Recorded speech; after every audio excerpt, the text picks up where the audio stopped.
Hey gang, AV here. Welcome to my review of the G.I. Joe Collectors Club exclusive Big Lob out of the box. And here he is out of the box. And I do mean box because he was shipped in this brown mailer box from the Collectors Club. Just covering up my address for privacy's sake. Not much else to say about the box, although it is kind of small. It barely fit the file card, which, if you'd like to read, you feel free to pause the video and do so now.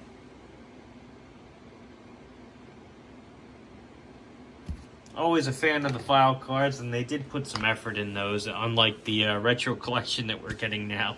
But anyhow, definitely love the file cards. The figure and his accessories came in two different plastic bags. All the accessories came in this smaller plastic bag, which was taped closed after it was folded over. And that bag, as well as his file card and the figure itself, were in this larger bag with a larger piece of tape, which was folded over and then taped. So, speaking of the figure and his accessories, let's have a look at those right now. Here is his figure base, which says G.I. Joe, has 2 foot pegs, codename Big Lob there in the front, and underneath, copyright 2007 Hasbro, which, because this is the standard mold for their bases for the vast majority of these figures. And as far as other accessories go, he comes with this gun right here, which is a grenade launcher, I believe.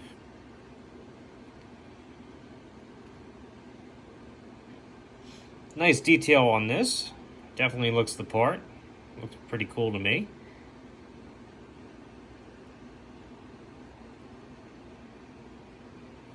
Do like that. He has his pistol.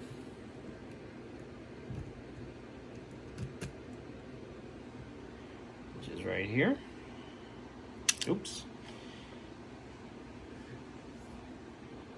Dropped it.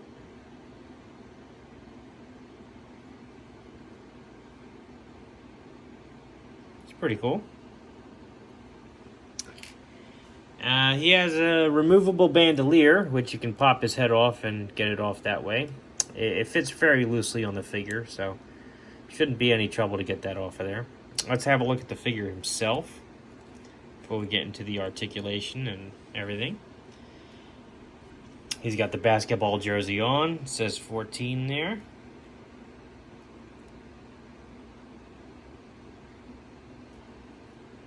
Army boots.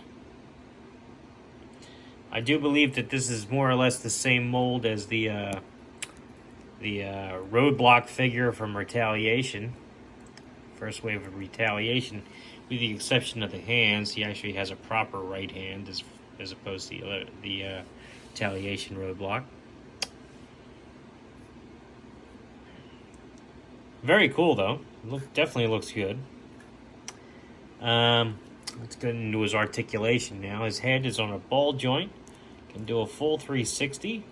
Can look up and down. He's got tilt side to side as well, so very good there. His arms can do a full 360. Can raise his arms up about that high, which is excellent.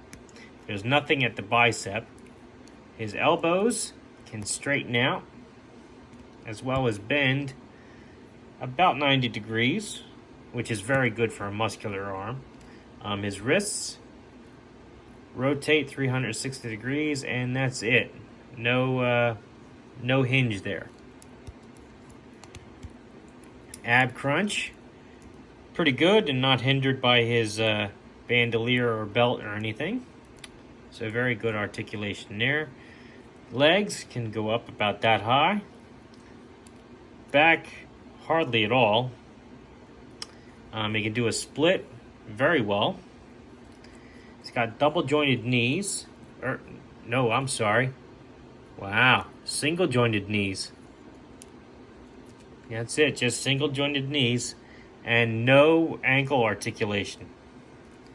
So limited articulation here on Big Lob, which is unfortunate. Figure looks pretty good though, you have to admit. Let's do size comparison. He is a little bit on the taller side. So here is version 1 Snake Eyes, just to help emphasize that. As you can see, Big Lob definitely lives up to his name. He is big. Here is a Star Wars Vintage Collection Luke Skywalker, who is again very short compared to Big Lob.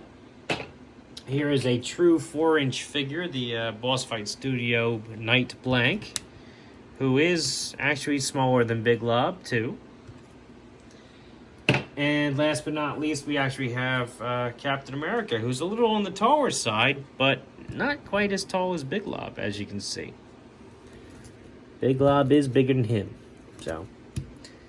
He's a very cool figure. He is bigger, but he does fit in with your 4-inch figures.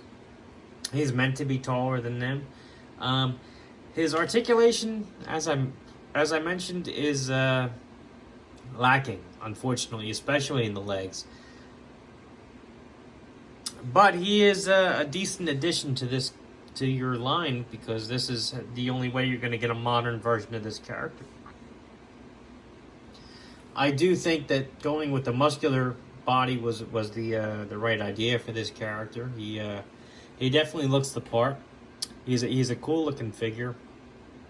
I just wish that he had better articulation in his legs, especially his ankles, because the knees you can kind of get away with not having double jointed, but the ankles, that does actually hinder the amount of poses that you can put them in, because you need his foot to be square on the floor for a lot of them. So anyhow, still, he's a decent figure. He is a G.I. Joe Collectors Club exclusive, so he is going to probably demand a premium price on the aftermarket, unfortunately. If you're actually able to find one at a reasonable price, I do recommend that you get him, because, as I mentioned, this is the only way you're going to get this particular character for your collection. And he is represented very well. I just wish they had better articulation on the figure itself. So anyhow, this has been AV. If you like this video, check out my channel. If you like what you see there, then please subscribe. And as always, thanks for watching.